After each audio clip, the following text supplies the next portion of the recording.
God forget our opposition, they don't know no better. Don't give me no proposition if your head not level. Chopper right here by my side, it's like we go together. You going down, I'm going with you, we gon' go together. You are listening to the Palestine in America podcast. I'm your host, Nadir Ahmoud. I'm joined by my co-host and our Politics Edition guest editor, Rasha Mubarak of Unbought Power. On today's episode, we talk to research associate, community organizer, and member of Palestinian Youth Movement, Samir Owaida. Thanks for joining us, Samir. How you doing? I'm well. Thank you all for having me. Welcome, Samir. I'm so humbled to be a part of this. I'm so excited. Palestine in America is such a dope magazine project, but like I know it as the magazine when it first, well, that's what we came are. on everyone's radars. Okay, cool, yeah. Okay. When it came on our radar and friends being in it, friends owning copies. I have a copy somewhere. I've just moved so many times. No, but that's awesome, dude. That's all. I really appreciate you saying that because it means a lot coming from you, and to hear that you have a copy, and that's awesome. Appreciate it. I mean, I would be more impressed with anyone who goes to these events and doesn't have a copy because y'all are on it. Yeah, we are. I mean, we used to pass them out for free. I think that's when I got mine, when it was free. I was like, oh, hell yeah, I want to fucking... I mean... Oh, can I curse? Sorry. Yeah, no, you can totally curse. You're good. I want a fucking magazine about Palestine living in goddamn the USA. If Palestine in America. Right. If there was still events, we'd still be passing them out for free. That's all. I mean, hey, Nadir. What's up? You know what I thought was so cute? What? Was when the pandemic first hit and you posted like, oh, we're gonna postpone till this month, and I was like, like that is not like when people were postponing things for like the 2 weeks, or like the month out.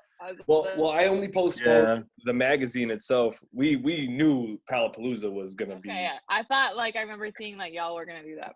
No, we said maybe, and then it was like no. But anyway, let's get to our Palestinian You Should Know, Samir, and thanks again for joining us today. What moment drove you to do this work? Let's get right into it. Well, you know, my so much of my political understanding of this world goes back to my personal understanding of the world. I grew up the child of refugees. I have no family in the United States. I am like first generation. So that presented its own unique struggle in the United States of here or there, this culture or that culture. Like grew up really as an outcast, and I was heavily bullied throughout elementary school and middle school and high school, and at the same time living in a traditional household where being the kind of person that I am made it really difficult not being let's say the firstborn masculine presenting personality male child that every Arab household assigns value to. And to clarify, I like how you say assigns. There's value to that. There's value. Right.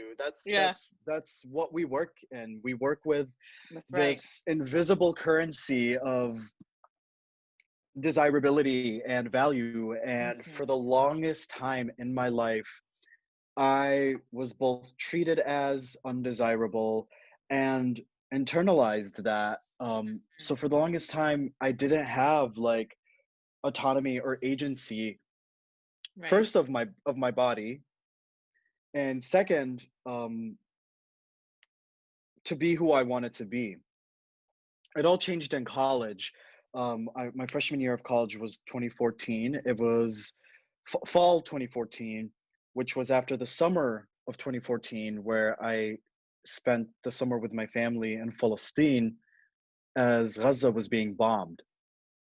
the war in Gaza in 2014. So coming back from that as an 18-year-old going to college, I also dormed, opened up so many worlds for me. I was away from home and I didn't have the greatest living situation because of my parents, particularly my father was an abusive man. And I think like seeing myself for the first time in my life as a person of color, as a brown man, as a Palestinian, I started to connect the dots with like, oh, this is why my life looks this way, and this is why I'm treated Right. this way. And Mm. it's first, it's phenotypically the way I present to this world as a brown man, as Muslim, because Islam has been racialized. Things started to click.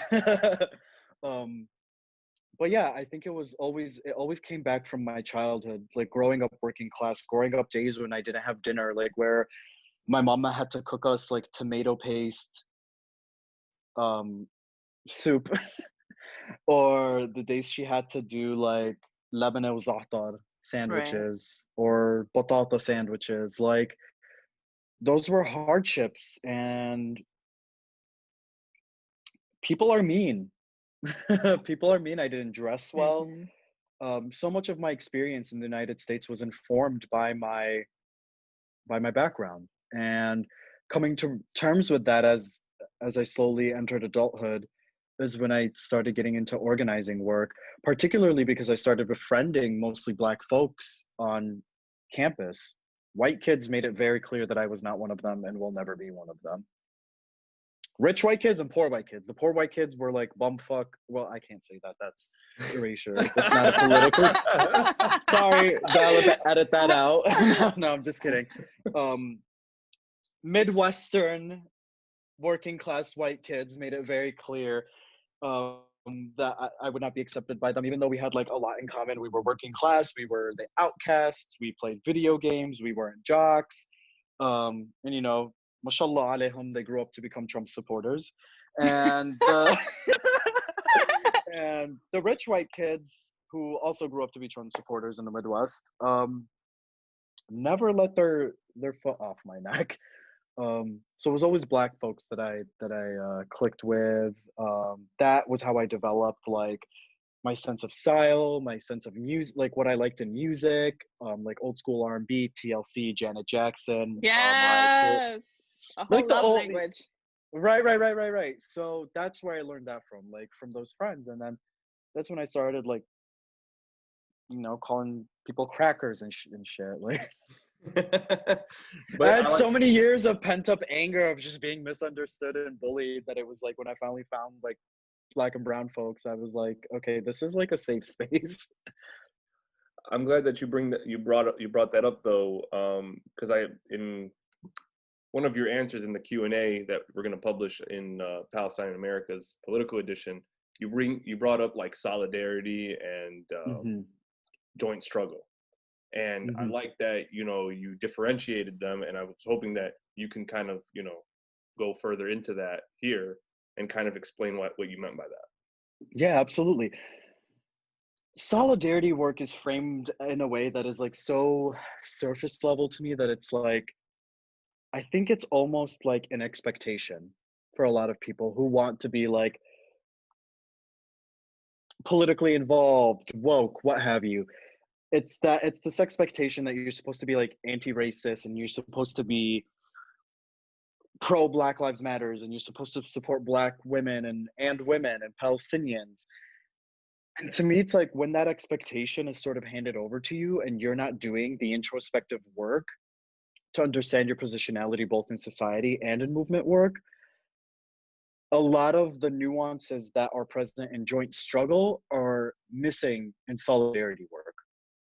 And I say that, and the prime example that I always give people is in joint struggle work, what I push myself to do is to show up with Black folks in my community, not just for Black folks in my community. When I do, and when Mm-hmm. I am present at a Black Lives Matter or an anti-ICE rally or anything pertaining to Kashmir, or any of my Asian siblings, it takes it back to community organizing. You are a member of my community. There are ice trucks down the block in my community. Like, that's what is missing in a sense in solidarity work. I'm showing up with my community, not for them. And I hope that makes sense. That's the best way that I found to explain No, it. it's So absolutely, it's about coming off as transactional. And like when we talk about being in the struggle, we talk about being in a relationship, and being in a relationship means to struggle together, right?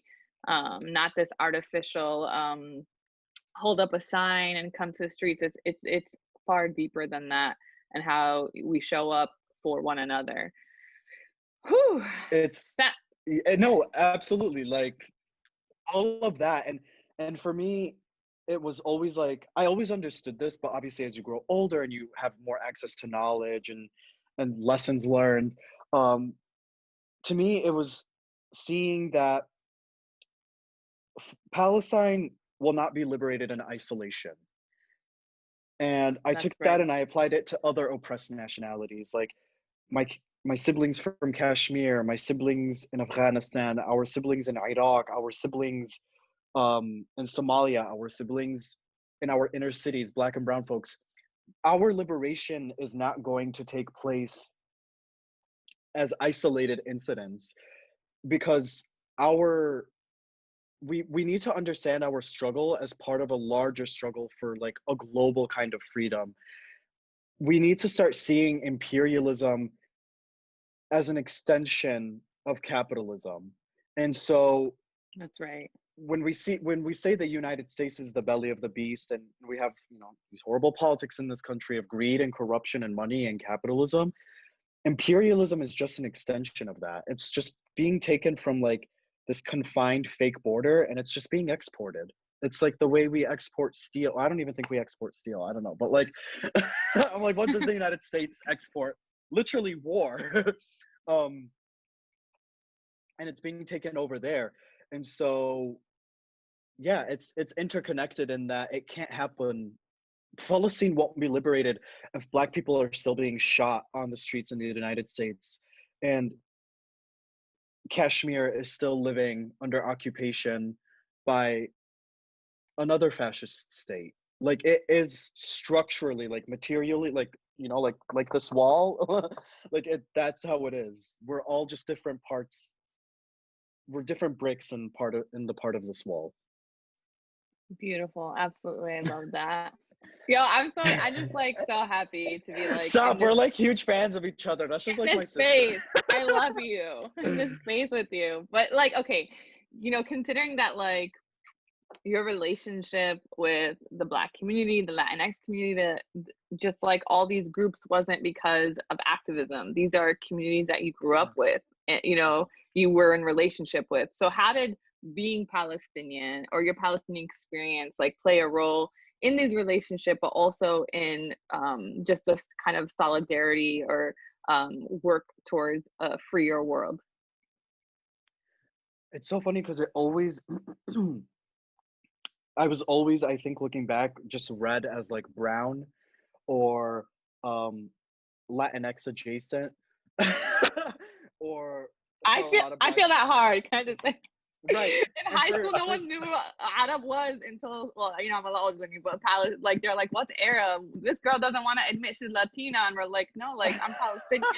After September 11th, they're like, "Oh, that's what you are." Like, I would okay, always great. get Puerto Rican. I would get Puerto Rican a lot, and there's nothing wrong with that. But like, it didn't occur to me until I finally started to understand like Orientalism as a concept in the United States. Hmm. Um, that's why like people don't have an understanding of Arabs. They might have an understanding of Muslims post 9/11, which is its own. Right. Its own podcast. Right. But like I remember like some of the Black folks that would understand that I was like Arab, they'd be like Arab money, like, we're like uh children or descendants of like Black folks from the inner city. I grew up in the suburbs right on the outskirts. And then I didn't even know until like I was like 21 or 22 that like Arabs in Chicago, we used to live in the city. Yep. Right. Like we used to live in 63rd and Kedzie. That's where like Triple AN Arab You still American live on Action Michigan Network. Avenue too. Right, like literally all around the city on the north side, there's still a lot of like Lebanese folks, which is again that's its own other conversation, politically. But I didn't know that Arab used to live in the city because I grew up in the suburbs, and my understanding of the world was so small. It was just like work and high school and this and that, and my world started to expand when I went to college. And then you start realizing like brown and black people or humans are not like this homogenous like experience. And I started meeting other Palestinians who weren't like me, and then it started making so much more sense why I wasn't friends with a lot of Arab, because it was like I was first generation. A lot of Arab that I went to school with were like second, third, fourth generation. They fit in better. They played the game, the system in high school better, and it was like I stuck out like a sore thumb. And my family didn't have money, and I didn't have nice cars like Muhammad and Ahmed, and like looking back, you think like what this country tells you, it tells you that it's your fault. And so Right. my self-worth, my idea of self-worth was, like 50 feet under dirt. And so meeting other folks and clicking with other folks that understood me, it was always personal, always came from actually like even beyond just being personal, it was like survivability. Like I had to survive. Hmm. Resources are scarce. We don't have the greatest education system. We don't have the kindest education system. And when I look back and I start realizing like there was this like hierarchy of popularity, that was just like survivability. People at the top had the most and survived the best, and the people at the bottom had the least. And guess what? The real world's like that too, because that's the system we have in this country. Thank God we finally have some politicians, elected representatives of people that are more towards the bottom, like Rashida and is it Ilhan or Ilhan? Ilhan. Ilhan, like Ilhan and AOC. And I mean, Bernie's been at it for so long. But like, I think these kinds of politics are finally, people are fed up. Like for me, like my experience was not great. Like my experience growing up was not great. It was extremely traumatizing. And so, and I always want that to be transparent with folks. And I always, because people see who I am today, and I get a little sad because it's like when I start talking about how insecure I am sometimes or how hard it was growing up, they get so shocked because it's like, oh, I don't want to ever present that I'm so far removed of the struggles that made me who I Right. am today. Like I didn't grow up with knowledge being handed to me, with nice clothes being handed to me. Um, I fought for that.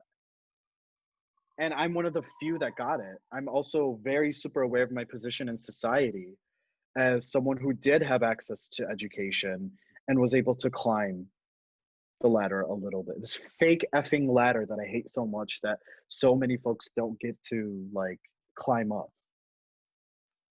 No, 1,000%. And then if you don't play the game, where are you left? Right. It's like a double-edged sword. Mm-hmm. I wish I didn't have to sell insurance Monday through Friday. This I mean, capitalist that's a like whole, world.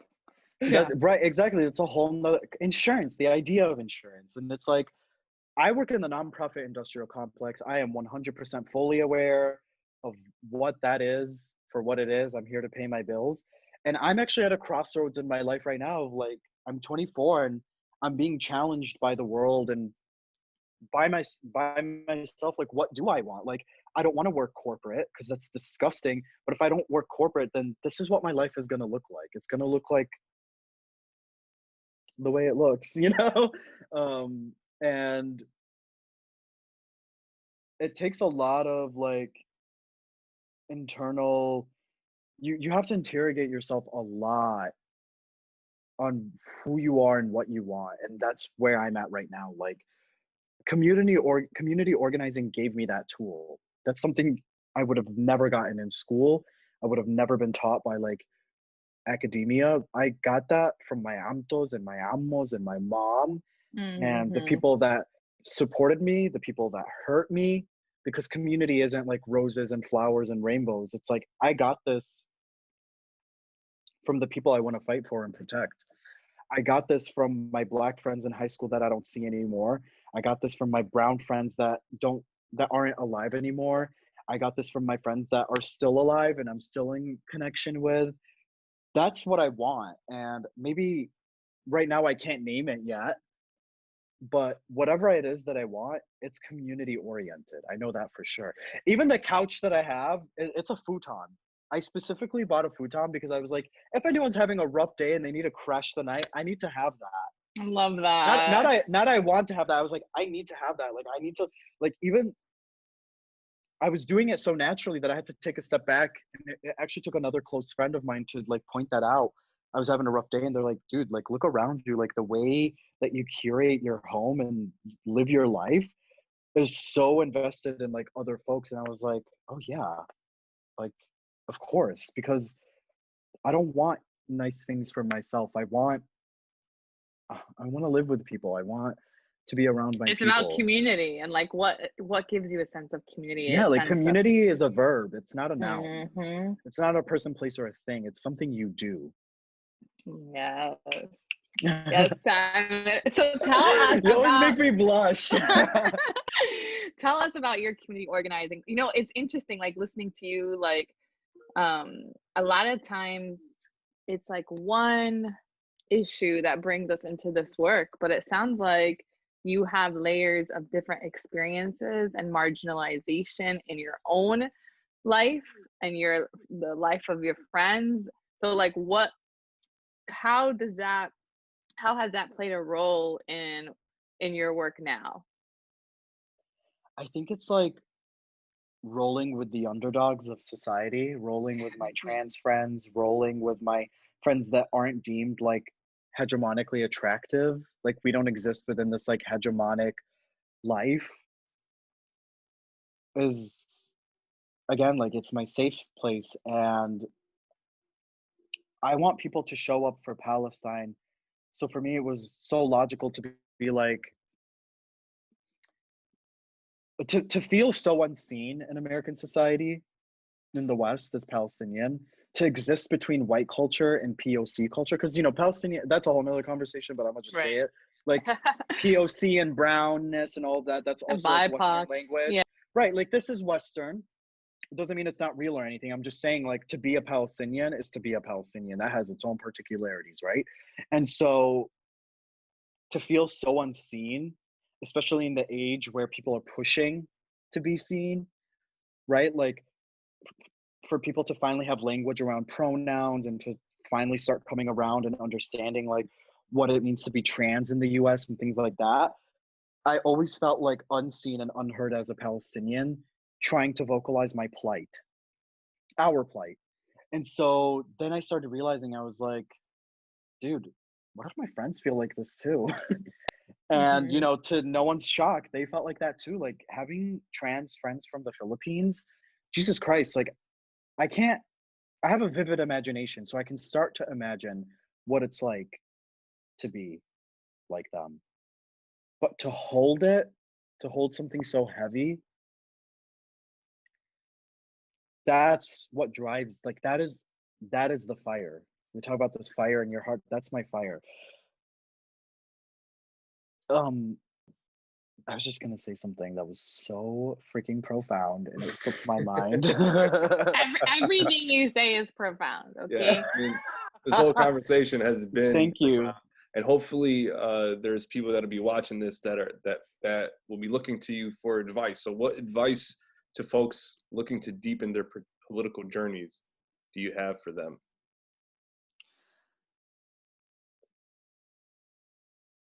I think you're unmuted. Me? Hello? Yep, I can hear you now. We got frozen for a second. That was like, okay, FBI. They heard Palestine and literally what I always say. I love it. Did my question entirely go through or no?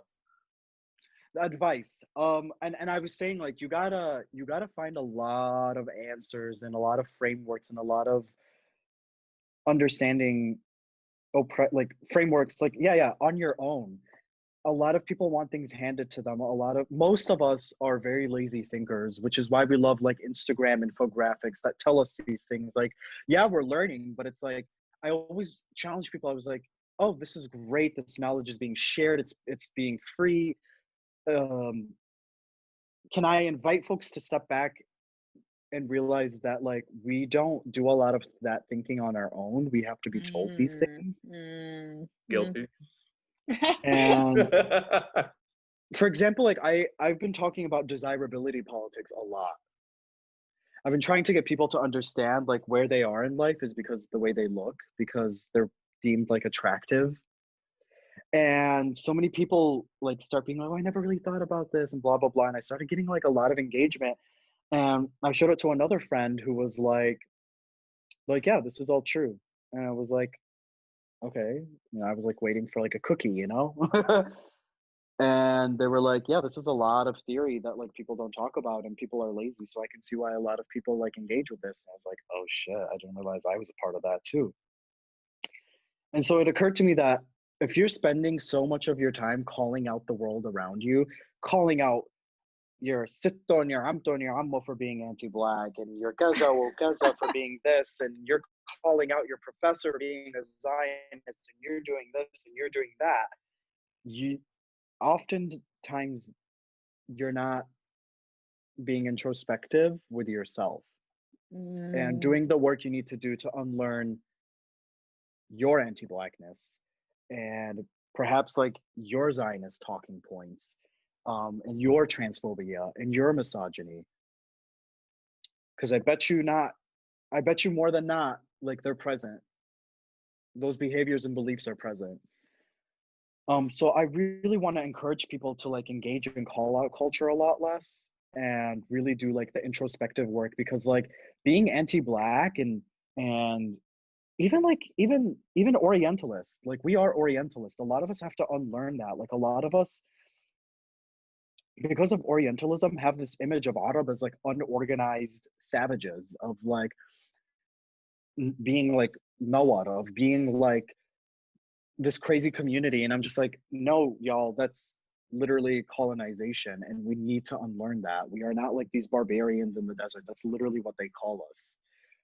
Arab, particularly Palestinians, are some of the kindest people in the world. We come from a lineage of some of the most giving, kind-hearted, beautiful, beautiful, beautiful, clean, pure culture in this world. Like, we have given birth to so much healing and intellectual and communal love. And we're still doing it today, whether it be at home or in the diaspora. I could never be like, I could never think of myself in such a depreciating way just because white people came and stole my land and now have my people running around disorganized and traumatized. That is not our fault. And even if it was our fault, that's not the way trauma works. And talk to your ammos, talk to your amtos. They'll say that about Arab, you know? Talk to your friends. Talk to your friends. What do they think about Arab? Who do they think we are? Like, do they see us for who we are? Do we see us? Samid, yo, I feel like all cozy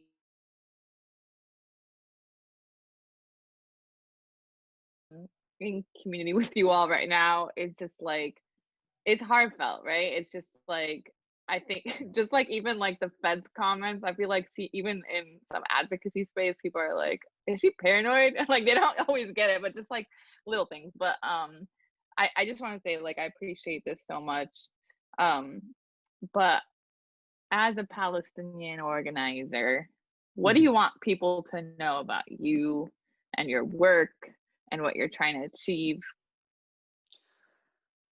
I am so vocal about this, and I'm not saying that other people don't feel this way. I just think we all feel this way, but for some reason I'm more vocal about it. This is for me, it is a lonely fucking experience. I am so lonely doing this work. I feel like a unicorn. I feel like it is so hard for me to find other, particularly like being queer, it's so hard for me to find other queer Arabs who have the same value system that I have, who have the same beliefs that I have. I am mostly surrounded by women. Like, actually, like all my friends are like femme presenting, female, like she, her pronouns. Um, my mom, when she was an orphan, she grew up in the Jama'iyya, in the orphanage in Palestine. Um, there was an all women's orphanage. It was for all girls. And then I was born, and I grew up there for the first 5 years of my life. I was like the only boy there. I've always been surrounded by women. And for me, it's like I need men to step up in organizing work. If you care and you identify as a man, you need to care more. I need you to care more. I need you to show up better. Because let me tell you something. I don't engage with masculinity the same way some of y'all do, and it's really hard. Having the body that I have and presenting the way that I present is difficult. The way the state interacts with like my friends' bodies and my body is different from the way that a man can be present in a lot of these spaces. And I'm sure, Rasha, you can speak to this in electoral work and also like in community work, like who's showing up. The queers and the women, and I know That's there's right. men as well, but like no shade, like they usually have horrible politics. So I really need people to A know lot of that white it's men in these spaces that need to step back. right. But So I need people to step up, and I really need people to take it back to community, like to seeing each other as like either you want to do family or community or neighbor. Like start seeing people as your neighbor. Like this is the person that lives near you. Like we are so disconnected living in communities because of capitalism that it's difficult for us to engage in it. It's difficult for people to see someone as their neighbor as someone they should care about. as someone that But they should but in fight for, right? Like when we're and doing the this work. blood, who lives by Yeah. you? Who lives by you? Who takes you to the hospital? Who cooks Mm-hmm. with you? Who comes to your wedding? Who comes to your graduations? It's your neighbors. That's Like they are right. in community with each other. Mm. So I Oh, want you to see me you as got your me in neighbor. tears. But because like you're my neighbor, like Rasha, you live in Florida, but you're my neighbor. Girl, you're Can my I be neighbor. y'all's You too, neighbor? Nadine. You need to That move is to Yeah. literally Chicago. your neighbor. Nadine is I'm literally my down the neighbor. block. Are you? I live in Edgewater.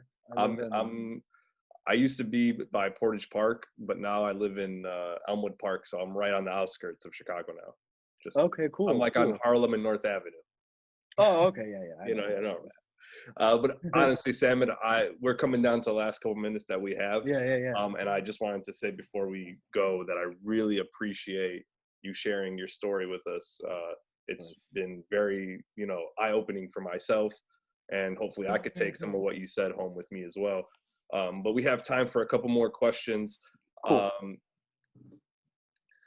My next question to you, and it basically is coming from your last answer, is: was there a moment, because you said this is lonely work, was there a moment that almost made you step back, that almost made you say, you know what, I'm gonna go work corporate or whatever is your other option out there, Yeah, there were a lot of moments, but the biggest moment for me was when a lot of my mistakes from the past, a lot of things that I said in the past that were harmful, resurfaced. And I think when people were resurfacing a lot of the mistakes that I've made, I don't think it was done in a way that was restorative, right?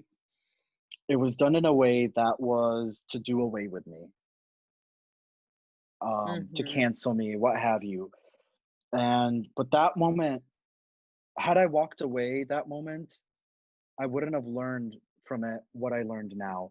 And that is transformative and restorative justice. And I approach That's right. so many situations in my life now differently. Because when I felt disposable, both by allies and my own community members, it was so low, and it was such a horrible place in my life. And I know for a fact that I don't treat other people that way. And I will never dream of treating people in a way that makes them feel disposable. And I think leaving room for growth is really, really important. And yeah, nobody is voted off the island. None of us are born decolonized. We are all on a journey of growing, learning, and unlearning. And it's really, really important that we hold that space for each other. Or Thanks. else, again, like, we're not neighbors. We're not doing the community. We're not seeing each other. So if you're not seeing me, how are you saying you're showing up for me on the street by chanting Free Palestine and Black Lives Matter and this and that, you know? Right. Sorry, I know we have No, less than a minute. No, now. less than a minute.